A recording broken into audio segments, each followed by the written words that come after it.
Salam, selamat petang, yang kakung, yang putri, dan Bapak Ibu yang terkasih di dalam nama Tuhan kita Yesus Kristus. Selamat berjumpa dalam ibadah persekutuan doa di Yuswa GKJ Mijen.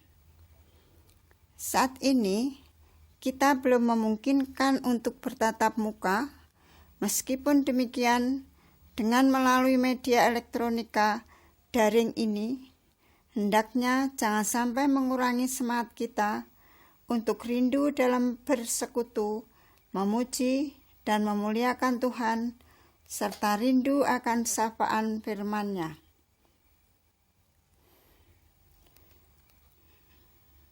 Maka untuk itu, marilah sebelum kita bersekutu dalam merenungkan sapaan firman Tuhan, kita siapkan hati kita dengan memasuki saat teduh. Saat teduh kita mulai.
Saat teduh selesai.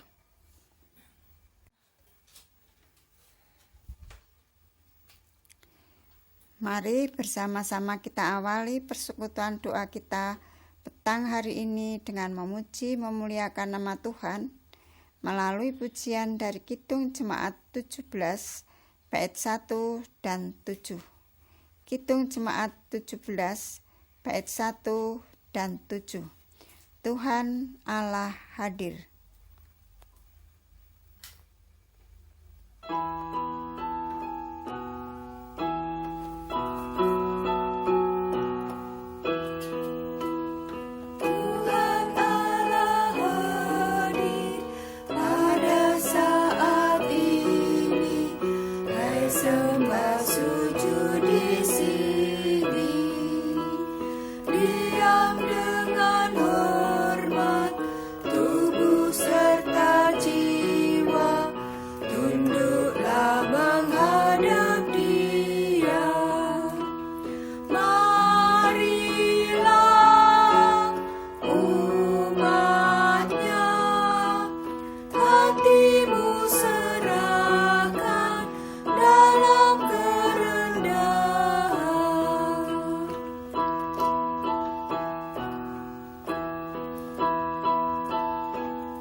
Mari yang kakung, yang putri, serta Bapak Ibu semuanya, Sebelum kita menerima sapaan firman Tuhan, kita mohon tuntunan Roh Kudus. Mari kita berdoa. Terpujilah Tuhan, Allah Bapa kami yang kami kenal, dalam nama Tuhan Yesus Kristus. Kami datang menghadap kehadirat-Mu dengan rasa penuh syukur atas berkat terbaik yang selalu Engkau limpahkan dalam kehidupan kami hari lepas hari. Saat ini kami semua meluangkan waktu pemberian-Mu untuk memuji, memuliakan nama-Mu, dan menyiapkan hati kami untuk mendengarkan dan menghayati firman-Mu bersama jemaat-Mu, para adi yuswa dari rumah kami masing-masing. Namun demikian, kami tetap berpegang teguh bahwa kami semua ada di dalam kebersamaan persekutuan yang berada dalam satu iman dan satu pengharapan di dalam nama Putra Tunggal-Mu, Tuhan kami, Yesus Kristus. Tuhan, saat ini kami juga berdoa untuk hamba-Mu yang petang hari ini Engkau pakai untuk menyampaikan kebenaran firman-Mu. Kiranya hamba-Mu itu Engkau perlengkapi dengan kemampuan dan hikmat marifat-Mu, sehingga hamba-Mu itu dapat menyampaikan kebenaran firman-Mu seturut dengan kehendak-Mu. Kiranya buka pula hati dan pikiran kami semua, sehingga di dalam kami belajar firman-Mu, kami dapat mengerti akan kehendak-Mu, serta dapat melakukannya atas tuntunan-Mu.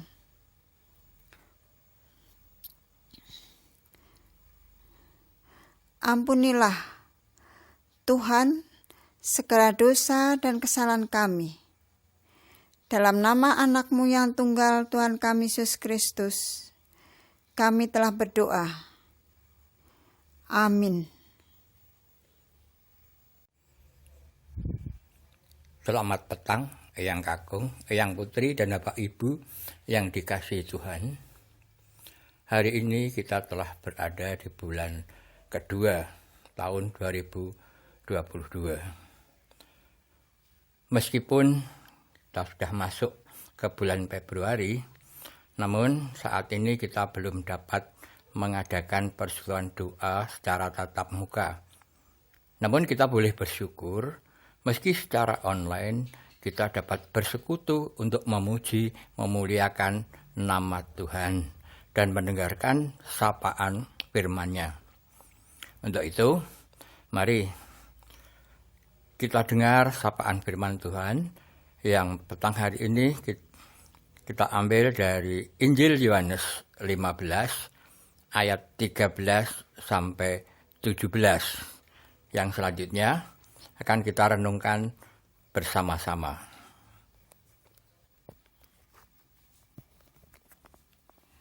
Yohanes 15 ayat 13 sampai 17. Tidak ada kasih yang lebih besar daripada kasih seorang yang memberikan nyawanya untuk sahabat-sahabatnya.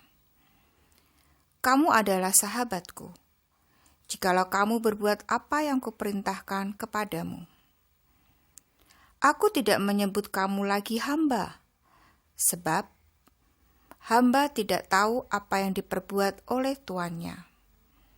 Tetapi aku menyebut kamu sahabat, karena aku telah memberitahukan kepada kamu segala sesuatu yang telah kudengar dari Bapa-Ku. Bukan kamu yang memilih aku, tetapi akulah yang memilih kamu. Dan aku telah menetapkan kamu, supaya kamu pergi dan menghasilkan buah, dan buahmu itu tetap, supaya apa yang kamu minta kepada Bapa dalam namaku, diberikannya kepadamu. Inilah perintahku kepadamu, kasihilah seorang akan yang lain. Demikianlah firman Tuhan menurut Injil Yohanes 15 ayat 13 sampai 17. Yang berbahagialah adalah yang mendengarkan firman Tuhan dan melakukannya dalam kehidupan hari lepas hari. Haleluya. Yang kakung, yang putri dan Bapak Ibu yang terkasih di dalam nama Tuhan kita Yesus Kristus, dari bacaan kita saat ini, tema renungan terambil dari Yohanes 15 ayat 16. Bukan kamu yang memilih aku, tetapi akulah yang memilih kamu. Tuhan Yesus mengatakan bahwa bukan kamu yang memilih aku, tetapi akulah yang memilih kamu.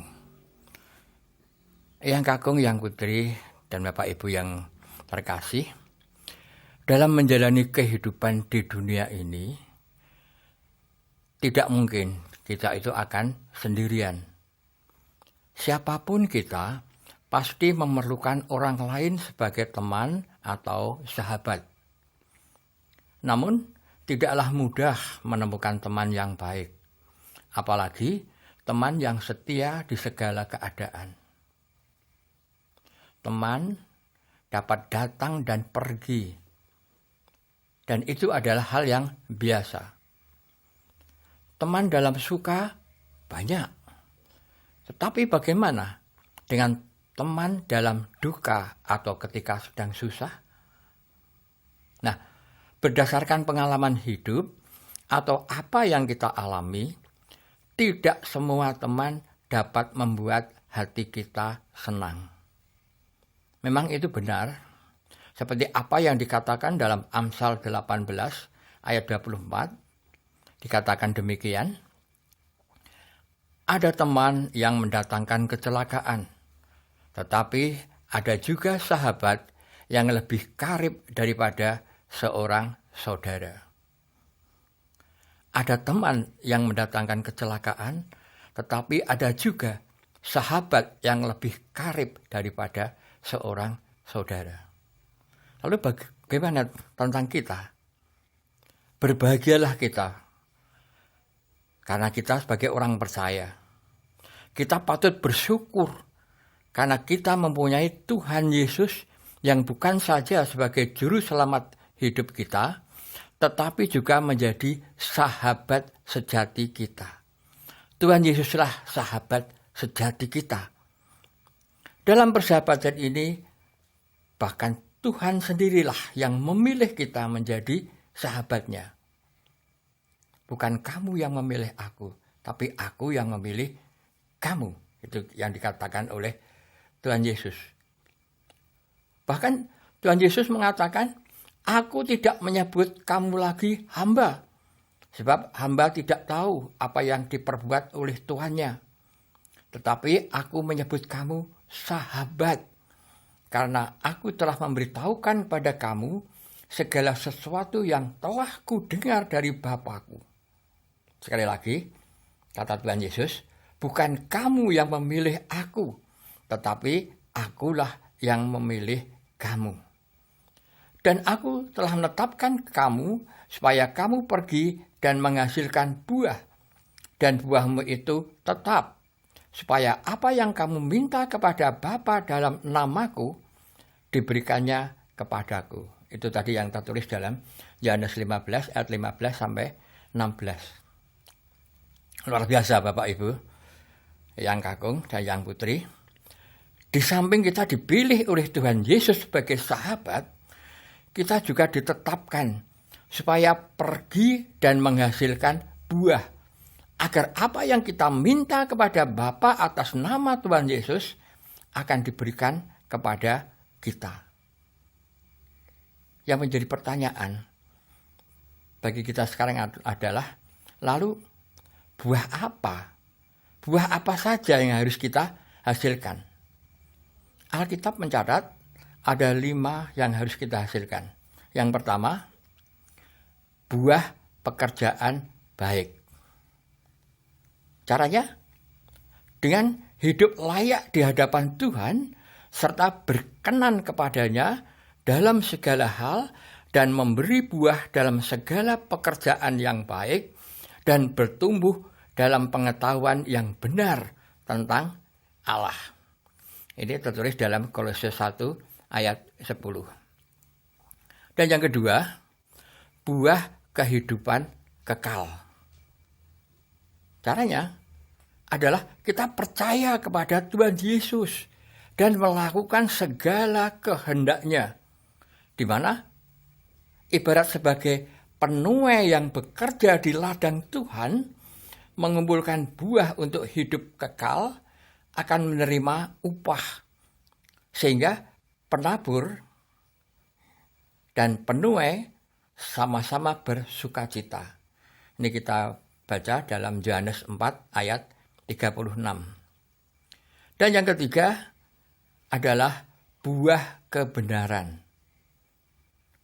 Buah kebenaran ini dengan ungkapan syukur bahwa kita yang telah dibenarkan oleh Tuhan sehingga memperoleh keselamatan, hendaknya kita mau melakukan keselamatan itu sehingga buah kebenaran kita akan semakin tumbuh berkembang. Ini bisa kita lihat dalam 2 Korintus 9 ayat 10. Dan yang keempat adalah buah pertobatan. Caranya adalah dengan meninggalkan hidup lama yang dikuasai dosa, bertobat untuk memasuki hidup baru dalam tuntunan Roh Kudus, maka kita akan dapat melakukan kehidupan seturut dengan kehendak Tuhan, sehingga hidup kita dapat berkenan di hadapan Tuhan. Dan yang terakhir adalah buah Roh Kudus. Buah Roh Kudus ini kita hendaknya melakukan hidup yang mencerminkan adanya buah-buah roh, yaitu kasih, sukacita, damai sejahtera, kesabaran, kemurahan, kebaikan, kesetiaan, kelemah lembutan, dan penguasaan diri. Ini tertulis dalam Galatia 5 ayat 22 sampai 23.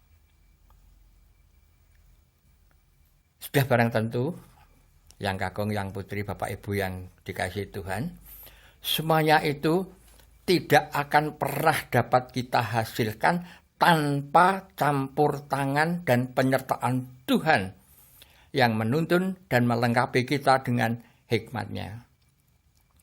Tuhan akan selalu menolong umat yang telah diciptakannya untuk dapat melakukan kehendak-Nya. Itulah perlunya kita harus hidup seturut dengan kehendak Tuhan.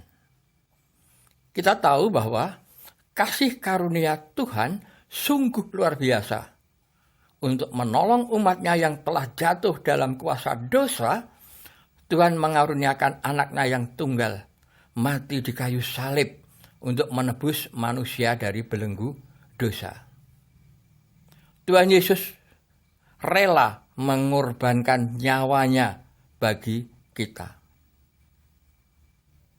Untuk selanjutnya, coba mari kita bayangkan, kalau Tuhan Yesus rela mengorbankan nyawanya demi menebus umat-Nya dari kuasa dosa, masakan Dia yang telah memilih kita sebagai sahabat akan tinggal diam ketika kita sedang dalam permasalahan hidup yang berat? Enggak kan? Tuhan pasti menolong.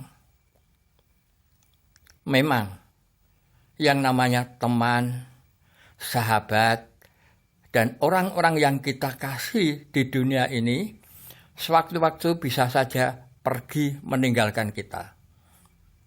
Tetapi tidak demikian halnya dengan Tuhan Yesus. Perhatikan apa yang dikatakannya dalam Ibrani 13 ayat 5b.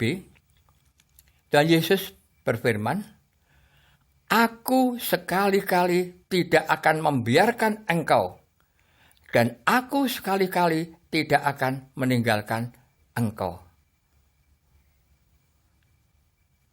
inilah yang seharusnya menjadi kekuatan dan penghiburan bagi kita setiap hari. Ketika kita terhimpit dalam berbagai permasalahan hidup. Tuhan berjanji bahwa Dia tidak akan membiarkan dan meninggalkan kita bergumul sendirian. Dan janji Tuhan itu ya dan amin. Karena itu jangan pernah merasa sendirian. Ada Tuhan Yesus di samping kita. Kalau kita percaya bahwa Dia adalah juru selamat dan sahabat, maka sebesar apapun persoalan yang kita alami, seberat apapun pergumulan yang ada dalam kehidupan kita, kita akan sanggup mengatakan, seperti apa yang tertulis dalam Filipi 4 ayat 13, dikatakan demikian, segala perkara dapat kutanggung di dalam Dia yang memberi kekuatan kepadaku. Yang kakung, yang putri, dan Bapak Ibu yang dikasihi Tuhan, mari kita jalani hidup ini dengan penuh iman. Karena kita memiliki sahabat sejati yang senantiasa menopang. Tuhan Yesus sendiri yang memilih kita untuk menjadi sahabatnya. Dia tidak akan membiarkan dan meninggalkan kita senyampang kita tetap hidup di dalamnya. Kiranya Tuhan memberkati kita dan memampukan kita untuk melakukan kehendak-Nya. Haleluya. Amin. Mari kita terima dan tanamkan firman Tuhan dalam hati kita dan bersyukur atas berkat-berkat-Nya yang dilimpahkan kepada kita dengan kita mengumpulkan persembahan serta memuji nama Tuhan dengan Kidung Jemaat 249 bait 1 dan 3. Kidung Jemaat 249 bait 1 dan 3. Serikat Persaudaraan.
Mari kita naikkan doa syafaat kami. Dengan kerendahan hati, kami datang ke hadirat-Mu Tuhan. Kami mengucap syukur atas segala berkat yang selalu Engkau limpahkan pada kami hari lepas hari. Kami bersyukur Tuhan, kalau petang hari ini kami boleh belajar melalui sapaan firman-Mu yang menunjukkan kepada kami betapa besar kasih karunia-Mu. Bukan hanya saja Engkau memilih kami, tetapi Engkau menjadikan bukan hanya sebagai hamba, tetapi Engkau sebut sahabat-Mu. Untuk itu melalui firman-Mu saat ini, kiranya Engkau mampukan kami untuk menempatkan diri dalam mensyukuri anugerah-Mu dengan menjalani hidup yang seturut dengan kehendak-Mu. Hidup di dalam kasih dan melakukan kasih seorang akan yang lain. Tuhan Allah Bapa Surgawi, kami berdoa untuk gereja kami GKJ Mijen, baik induk maupun pepandannya, Ngepol dan Ngesrep. Kiranya akan selalu tetap tinggal berada dalam pemeliharaan-Mu, sehingga akan semakin tumbuh berakar, semakin kuat tumbuh dan berbuah di dalam iman. Berkati pula hamba-hamba-Mu, baik yang selaku majelis, yang terdiri dari pendeta, penatua, dan diaken, pengurus komisi anak, komisi remaja dan pemuda, komisi warga dewasa, komisi adiyuswa, komisi peralenan, pengurus blok maupun kepanitiaan yang ada, serta tenaga ataupun karyawan gereja dan tim multimedia. Berkati kiranya mereka dengan kekuatan, kesehatan dan kemampuan, serta kesetiaan, sehingga dalam melaksanakan tugas pelayanannya dapat berjalan dengan baik, meskipun dengan segala keterbatasan karena situasi pada saat ini. Namun kami percaya atas tuntunan-Mu, semua akan dapat berjalan seturut dengan kehendak-Mu. Berkati pula seluruh warga jemaat-Mu, baik anak-anak, remaja, pemuda, warga dewasa, dan para adiyuswa.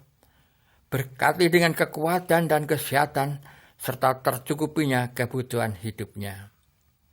Apabila ada yang sakit, maupun yang sedang dalam pemulihan, kiranya Tuhan pulihkan mereka dengan kesembuhan yang prima. Berkati obat-obatan yang diminumnya dan perawatan yang sedang dijalaninya. Demikian pula hamba-hamba-Mu yang sedang dalam kesusahan atau yang sedang mengalami pergumulan di dalam hidupnya. Kami juga berdoa untuk saudara-saudara kami yang lain yang berkekurangan, kiranya Engkau beri kecukupan, yang sedang mengalami pergumulan di dalam hidupnya, kiranya Engkau beri jalan keluar yang terbaik dalam mengatasi permasalahannya. Saat ini Tuhan, kami juga berdoa untuk bangsa dan negara kami. Berkatilah para pemimpin bangsa kami, baik dari pusat sampai ke daerah-daerah, dari presiden, para menteri, sampai ke tingkat desa, RW, RT. Tuntunlah dan lindungilah kiranya mereka dalam melaksanakan tugasnya, sehingga mereka dapat bekerja dengan bijaksana seturut dengan kehendak-Mu untuk dapat membawa masyarakat bangsa Indonesia ini dapat hidup adil makmur dan damai sejahtera.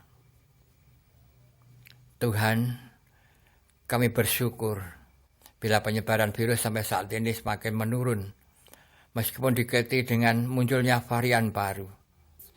Namun kami tetap percaya akan pertolongan-Mu. Berkati para medis, dokter, perawat, dan semua personil yang menangani para penderita COVID-19 ini, atau mungkin juga penyakit-penyakit yang lain, sehingga pandemi yang saat ini melanda dunia segera berlalu, sehingga kehidupan akan normal kembali. Masih banyak Tuhan doa permohonan kami, namun karena terbatasnya kemampuan kami tidak dapat menyampaikannya satu persatu. Namun kami percaya bahwa Engkau lebih tahu apa yang terbaik bagi kebutuhan kami. Doa kami yang kurang sempurna ini, kami sampaikan ke hadirat-Mu. Dalam nama Tuhan Yesus Kristus yang telah mengajarkan doa kepada kami. Bapa kami yang di surga, dikuduskanlah nama-Mu, datanglah kerajaan-Mu, jadilah kehendak-Mu di bumi seperti di surga. Berikanlah pada hari ini makanan kami yang secukupnya, dan ampunilah kami dari kesalahan kami, seperti kami juga mengampuni orang yang bersalah kepada kami. Dan janganlah membawa kami ke dalam pencobaan, tapi lepaskanlah kami daripada yang jahat. Karena Engkaulah yang mempunyai kerajaan dan kuasa dan kemuliaan sampai selama-lamanya. Amin.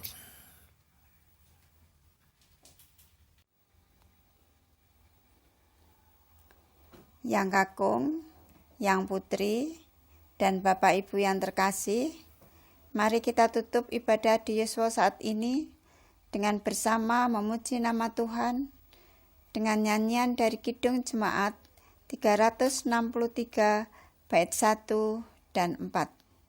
Kidung Jemaat 363 bait 1 dan 4. Bagi Yesus kuserahkan.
Terima kasih untuk semuanya. Selamat petang. Selamat melanjutkan aktivitas kita masing-masing. Sampai bertemu kembali dalam persekutuan yang akan datang.